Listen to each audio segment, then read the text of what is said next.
Adnan, thank you very much. I would like to thank the Oxford Union for inviting me here, Pakistan Oxford Society, and especially this, the Pakistani Knowledge Initiative taken by Adnan and his team. As he quite rightly said, knowledge is the basis on which nations are built on, and this is a great initiative because this will enable our best talent pool, which is outside Pakistan, to coordinate this talent pool so that we can not only collect money for Namal University, but also have the knowledge capital. We need PhDs, we need professors to come and work in Namal University, which is my passion. My mission is politics, my passion is this university, which I hope will, inshallah, become the Oxford University of Pakistan. The topic today is leadership, and I'm conscious today because my two boys are here, and I don't want them to be bored, so I'll try and be very crisp today, because the first time they've come to hear me. Leadership. All of us have the ability to be leaders. Everyone has the potential to become a leader. What makes a leader?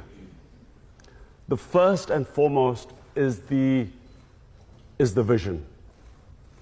Leaders have dreams. And those dreams are beyond the self. There has never been a leader whose dream is concentrated on the self. So my great inspiration is the great Iqbal. Iqbal, in my opinion, was probably the greatest Muslim philosopher in the last 500 years. And he came up with this concept of a leader. He used the symbol of Shaheen, the eagle. And why did the eagle soar above everyone else, which is what makes a leader? Because the Shaheen, the eagle, broke away the chains that keep us grounded. So what stops us from achieving this great God-given potential are the various chains that make us tread the trodden path. So the Shaheen, the eagle, has great dreams. The difference is not talent, difference is not education. Difference is that a leader dreams what others are scared to dream of. Dream the impossible. And then that dream is, as I repeat, is not based on the self. They always think bigger than themselves. It's either their nation, their society, and then they struggle to achieve that dream. Now, the quality that distinguishes leaders is their ability to take pressure. Winston Churchill became a leader in Britain. When the biggest crisis was faced by the country, they looked upon someone who could take the pressure. How do you take pressure? When you struggle. When you struggle and when you have setbacks, you pick yourself up, you resume your struggle. It's eventually you get stronger. Each time you pick yourself up, you get stronger. So, a Nelson Mandela, it's 27 years the man spent in jail. But his dream was not restricted to himself. He was offered everything. The apartheid regime offered him everything except what he wanted. One man, one vote. A leader never compromises on his dream. The moment you start a compromise, it's a downward spiral. So it's when you stick to your dream and take all the pressure which you have to achieve that dream, you build that resilience, the endurance, the strength. And it's like physical exercise. The bigger weights you pick up, the stronger you get. The more you pit yourself against resistance, the stronger you get. But above all, no one has ever achieved anything who's always put himself before the society. So whether it was our great leader, Muhammad Ali Jinnah, Qaid-e-Azam, he was dying of TB. He never let anyone know that he was dying, because he realized that he was the only one who could have achieved the dream of Pakistan. So it wasn't for him. The dream for Pakistan was not for himself, because he was already dying of cancer, of TB. The dream was something beyond the self. And so was Gandhi, another great leader. Mandela, our prophet, peace be upon him, the greatest leader.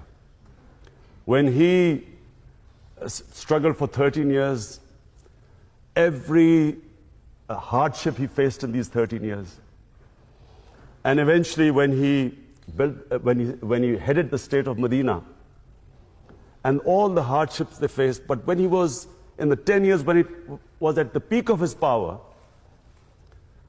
the famous address at Arafat, where 100,000 people standing and him addressing them from the Mount of Arafat. And he asked the people, can you bear witness in front of God that I have conveyed his message to you? So the 100,000 people said yes. And then people started crying. They started crying because they realized that he had just come to deliver a message. The objective was not power. He still lived in that little house, which was that Masjid al-Nabi, the little few rooms which he had when he came with nothing. So it was never for the self. And the moment he had achieved his mission, everyone cried because they knew that he was going to go. Similarly, if you look at any big name, they had a bigger vision. So number one is the vision. Number two, a leader can only achieve his mission if he conquers his fears. The biggest impediment in the way of people achieving their mission is that they get scared. They get scared of humiliation, failure. A lot of people don't attempt things because they're scared that people will laugh at them. People get scared because they're scared they'll lose their livelihood. I'll lose my job, I might not get a better job, and so they don't take a risk. And then, of course, above all, the greatest fear of death. That stops people from chasing their dreams. So fear is the biggest impediment in the way, not just of someone becoming a leader, but from anyone achieving their potential in life. It's fear that stops us along the way, makes us compromise. In my 13 years in politics, so many times, in 16 years in politics, so many times, I was offered compromises to become part of a government, accept something less. There's always a temptation during bad times to accept something lesser than your dream. And that's where the downward slide, as I said, starts. So fear is, you get scared along the way, people will say you can't do it. The moment you accept in your mind that you can't do it, you won't do it. As long as you think, as long as you do not accept defeat, failure cannot defeat you. You only lose when you give up. As long as you keep pursuing your dream, every setback is a time to analyze where you went wrong. Analyze your mistakes, correct them, pick yourself up, start your struggle again. One of the great attributes of a good leader is his ability to analyze where he went wrong. The ability to be their own best critic. They should be able to analyze, because you can always come up with a wrong analysis and go take the wrong road. When you have a setback, you will always have access to a lot of advice. A lot of people will be giving you suggestions. Suggestions are free, so there are plenty of them. It's then the ability to know, and you should be your own best critic. And finally, a leader must have integrity. You cannot have a leader who does not have credibility. People only follow someone who they trust.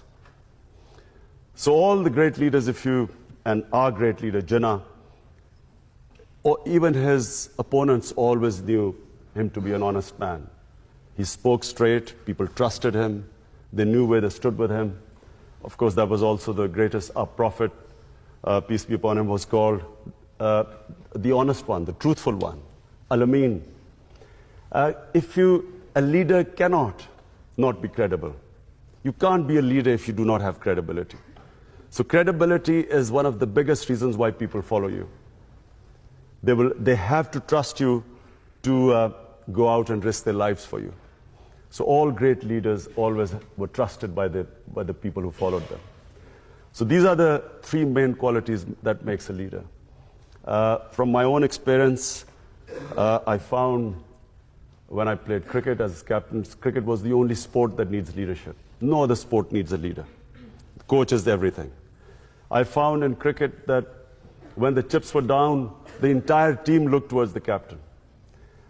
Captaincy only came in moments of crisis. If you were doing well, you didn't need a captain, but you needed a captain when there was a crisis. And the moment the captain went down, the team went down with him. As long as the captain would not accept defeat, the players always looked at his body language, not the speeches he made.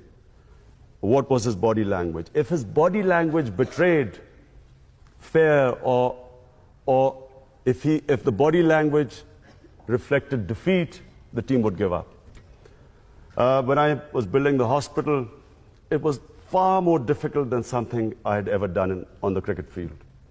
And all along the way, there were people who used to say, you can't do it. The first ever meeting we had, we were trying to clear the concept of building a cancer hospital in Pakistan. So I had 20 doctors, top doctors from Lahore invited to give me advice how to start, how to build a cancer hospital. 19 out of 20 said you cannot build a cancer hospital in Pakistan. The government of Punjab had tried, they had failed to build the hospital. Only one said that you can build a hospital, but that doctor said that you cannot treat cancer patients free.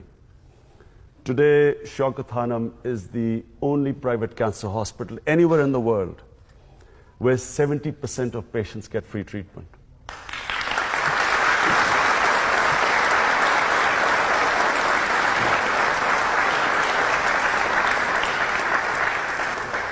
It was awarded by the World Health Organization, WHO awarded Shaukat Hanum for services to humanity as the only private cancer hospital, which is also the biggest charitable institution in Pakistan. And then when I came into politics, for most of my 16 years of politics, people laughed, made fun of me. He's too naive, doesn't understand politics.